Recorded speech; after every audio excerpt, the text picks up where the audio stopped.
c'est indescriptible en fait l'engagement qu'ils ont eu aux côtés de tous ceux qu'ils ont recueillis. J'allais pas dire accueillis, mais qu'ils ont recueillis dans leur maison. Mais en revenant ici, en franchissant la porte, on se rappelle toujours du premier jour où on est venu ici. Et de beaucoup de choses qui nous ont marqués. J'ai vu des amis, des promotionnaires. Et dans ma culture sérère, ce qu'on appelle promotion dans le cheminement de formation de l'homme, c'est d'une sacralité particulière. Je n'ai pas pu leur parler tous en aparté, mais je me suis souvenu de chaque visage et de chaque nom. Parce qu'on a été très amis, on a été très solidaires et on a donné à chacun le respect qui était le sien. Ils nous l'ont rendu aussi. Pour ça qu'on a gardé d'excellentes relations et je les salue tous. J'ai revu aussi mes enseignants, ceux qui m'ont véritablement marqué pendant mon parcours. Je taquinais le professeur Samba Ndiaye en lui disant quand est-ce que j'aurai l'occasion de vous entendre à nouveau me faire le commentaire.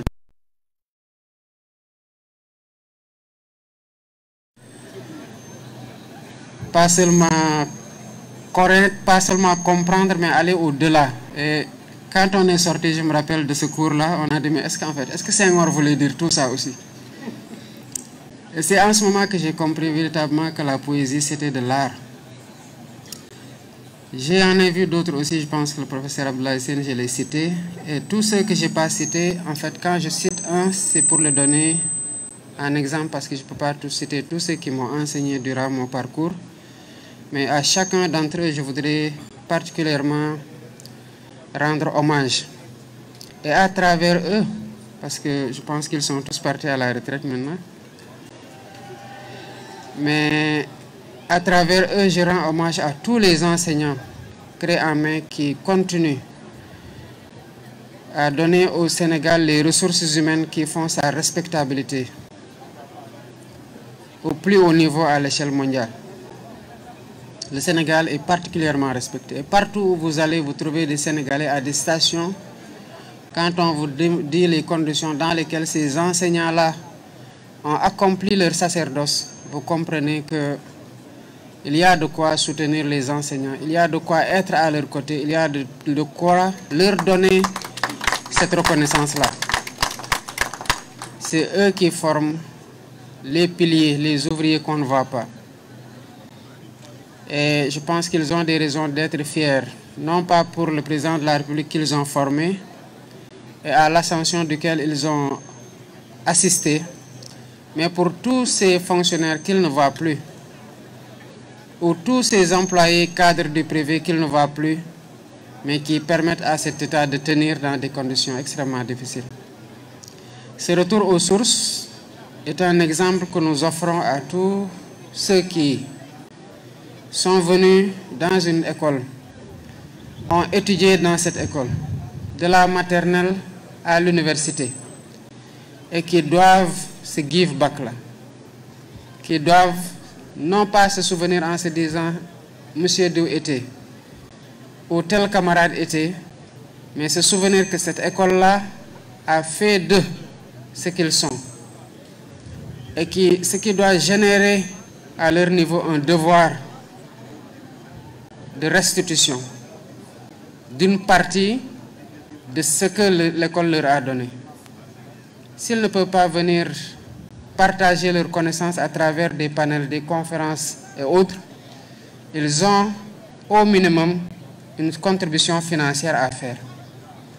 et des causeries à faire avec les élèves pour leur permettre de croire encore à la valeur travail à l'école. Et j'encourage tous ceux qui ont fait les bancs, quel que soit ce qu'ils ont pu devenir, l'école a forcément contribué à faire ce que leur personnalité est devenue positivement.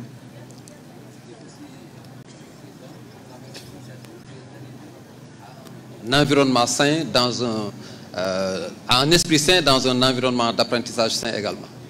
Oui, mais le lycée de Madiop, comme vous le voyez, vous sentez la fraîcheur, hein? Ce n'est pas la même chose quand vous sortez du lycée. Moi, je marchais à peu près peut-être 5 à 6 kilomètres, 7 peut-être pour venir jusqu'ici. Et je retournais. Donc je venais, je rentrais, je revenais, je rentrais. Donc je faisais beaucoup de kilomètres par jour. Mais une fois que vous franchissez cette porte,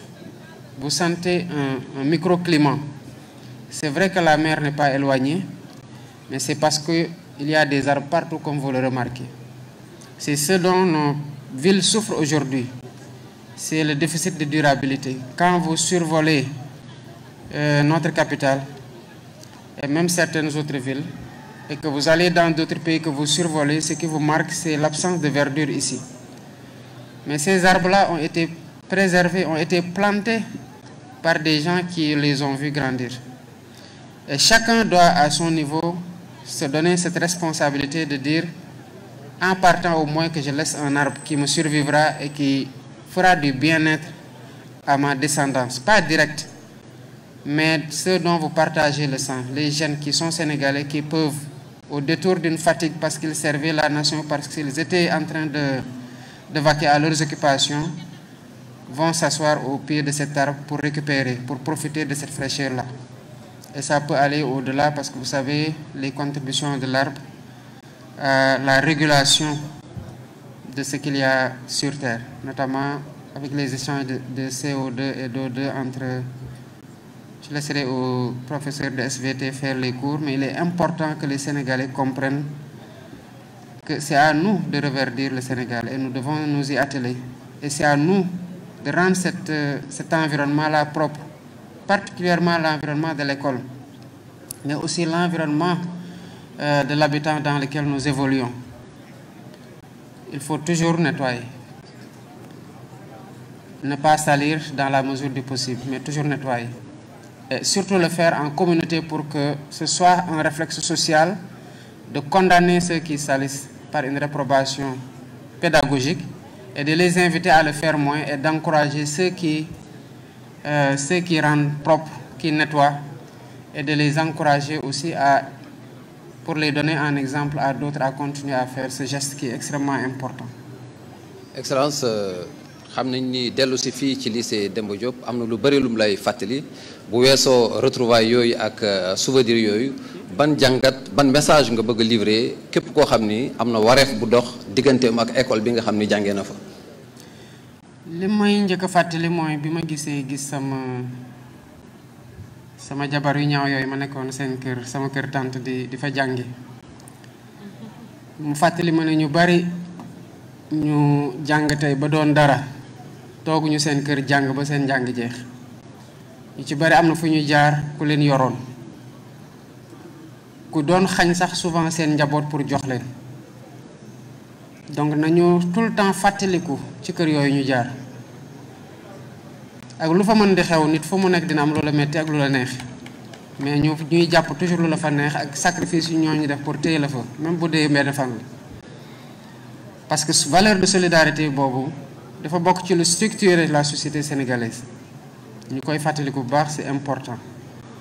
waaye gis naa fi tamit samay xarit ñoo xamante ne ñoo jàngandoo ñëpp laa xamee nag te ñëpp laa mën a jaar seen tur tamit donte nuyantuma ak ñoom wéet ak ñoom waxtaan ak ñoom nañ xam ne maa ngi leen di bëgg bu baax ndax sérieux laa leen xamee woon ak nangoo jàng moo tax suñu niveau classe di doon élevé parce que compétition bi dafa amoon doole ci kan moo gën a mën a kan moo xarañ ci ban matière ak jàppalante ci ay travaux dirigés ci ay groupe de travail. Donc ñoom ñëpp maa ngi leen di nuyu di leen jaajëfal bu baax ci ambiance bu seen boobu ñu liggéey waaye ñëwaat fii gis fi ñoo xamante ne ñoo ma jàngal bëggloo ma seen matière waaye bokk ci ñi tax ma gën a respecter enseignant ma gis sacerdoce bu ñu doon defee seen métier ak ni ñu ko bëggee woon xam tamit solo jël xam-xam di ko def ci ndaw ndax doo xam lu muy doon ëllëg kan lay jëriñ ëllëg loolu moo tax enseignants yi ñu naw leen respecté leen te am taxawaay pour jàppale leen pour ñu gën a mën a jàppale réew mi parce que li tax ñu naw Sénégal bitim réew tey Sénégalais yi la te Sénégalais yooyu enseignants yi nekk fii ñoo leen formé souvent ci conditions yu metti kon maa ngi leen di jaajëfal di jaajëfal à travers ñoom bépp enseignant biir Sénégal surtout di leen encourager ci année bii ñuy dem. Ce n'est pas facile, ce ne sera pas facile, ça n'a jamais été facile. ne lépp lu ñu mën suñu kéemtalaay kattan dinañ ci taxaw ci waxtaan ci jokkoo pour defaraat école sénégalaise mu doon li taxoon ñoom ñu am passion enseignant def ko vocation. ñii ma fekk nag ñu jàngaloon ma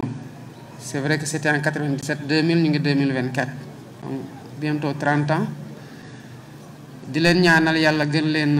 may wérgu yaram bàyyi leen tamit ñu yàgg fi lool te wér comme on dit ndax ay références lañ mos a doon ci ñun source d'inspiration lañ mos a doon ci ñun. Ils ont été comme tous leurs semblables d'une utilité inestimable pour le pays. waaye lycée Demba Diop nag dafa nekk lycée boo xam ne dafa am mythe parce que lépp loo xamante ne lycée mu ngi ko doon def biir Sénégal Demba Diop daf ci mos a distingué wu ci excellence partout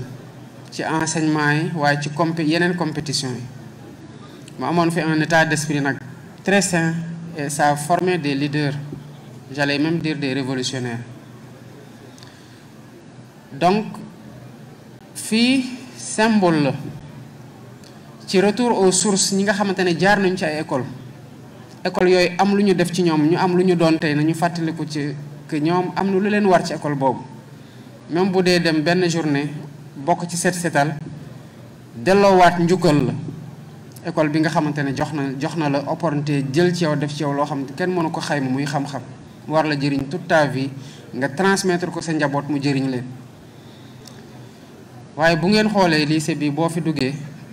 c'est un lycée propre ñii dara mënu leen tere ñu jàng mais c'est un lycée vert saa yoo mosaan dox fu sori comme ñu mel ni ñun doon jógee ONCAD presque à 5-6 kilomètres boo waaxoo ba ñàkk boo duggee fii rek da ngay sentir changement climat bi géej gi dara la ci mais environnement vert bi ci garab yi ñu fa jëmbatoon ñu nekk fi ñu fekk leen fi c'est important moo tax ñu ñëwoon fi tamit jëmbat garab ci retour aux sources yooyu la bokk ñëwaat jëmbataat fi garab parce que fekkoon nga fi ay nit ñuy jëmbat fi ay garab nga di ci profito di génn récréation di toog ci suuf yow tamit nga war a jëmbat garab pour ëllëg ku ñëw tamit fekk nit jëmbat na kooku tamit jëmbataat c'est comme ça qu'on transmet le flambeau noonu la ñuy jokkalante lenge bi ci nu mu gën a rafete ci wàllu yëpp nag. ministère bi présenté na un projet de réhabilitation et d'extension et j'ai aimé l'état d'esprit du ministère et du directeur des constructions maanaam xel bu mu am naan bu ñu ñëwee gis nañu ne que bâtiment bu fi gën a yàgg moo am fissure yu gën a neew waaye yu ñu mujjee def ñoo gën a fissuré wu parce que généralement yi fi gën a yàgg tubaab yi ñoo ko fi tabax waaye ñi fi nekk ñun ñoo ko fi tabax lu tax yi fi tubaab yi tabaxoon gën a yàgg ñun yu ñu tabaxal suñu bopp te tubaab yi noo doon dem nañu. kon képp kuy tabax une infrastructure scolaire bul xalaat luy dugg sa poche xalaatal ne yow yaa ngi investir ci ressources humaines Sénégal te bu nekkee saa yu ñu tabaxee bu ñu avancé ñu ne ñu kaay leen parce que li ngeen tabaxoon baaxul mu ngi xar mu ngi waaj a daanu fii wóoratul du ñu avancé mu nu ñu sori dañuy deltuwaat gannaaw recommencé woon lu ñu defoon ba pare. moo tax ma di leen ñaax ñu am rigueur bu mat sëkk ci surveillance bi parce que laxisme tamit am na ci réew mi waaye bu ouvrier laxiste rek ku ko supervise moo ko may bu état boo xaymaa ne état 1,5 milliard état tamit moo war a am fulla gu mat sëkk ci ku ko fa teewal que 1,5 milliard yooyu feeñ ci qualité ak ci li nga xamante ne moom moo tax nga xayma ba ñu fay la ko. Ils doivent être particulièrement rigoureux à travers ñoom ma ciy soññi ñëpp ñoo xamante ne ñoom ñooy bëtu état di nopp état di tamit gémmiñu état di loxo état war ko teewal waaye war ko bañal loo xamante ne loraange la ci ñun ñi fi nekk ak génération yi ñëw te loolu lu ñu war la te duñu mos a wàcc mukk donc alhamdulilah bi ma ñëwaatee ci jàmm fii fekk fi environnement bi mu fi fekk ba pare contribuer ci retour aux sources foofu c'est vrai que li ma bale bëriwul mais bale naa xëy na bu ñëpp defoon ni man dina gën a set jëmbatuma garab yu bëri waaye jëmbat naa benn wax naa proviseur bi nag ci loxoom laa ko bàyyi te dinaa fi jaaraat incha allah xool ndax arrosel na ma ko samal na ma ko ba mu dund. kon loolu la ñu ñaax ñëpp ñu nekk biir Sénégal ci journée bi di delloowaat nag ci ñu bañ luñ ñuy wax sénégalais départ la am waaye amul arrivé lii dafa war a wéy. am na dëkk yu koy def ba mu am génération bu ñëw xamul sax salte bay nettoyer parce que duñu tilimatil duñu dootuñu tilimal kuy nettoyer rek di nga moytu tilimal parce que nettoyer dafa metti. il faut que ñu def ko mu pérenne maanaam mu wéy ba ñiy ñëw fii 25 ans ñi juddu ren fii 25 ans bu ñu ko amee wala moins dootuñu gis sax salte boo xamante ne dañ koy muñ ci seen wet waxatuma nag ñuy salte. Et c'est important que nous réussir le défi de cette pérennité là. Merci.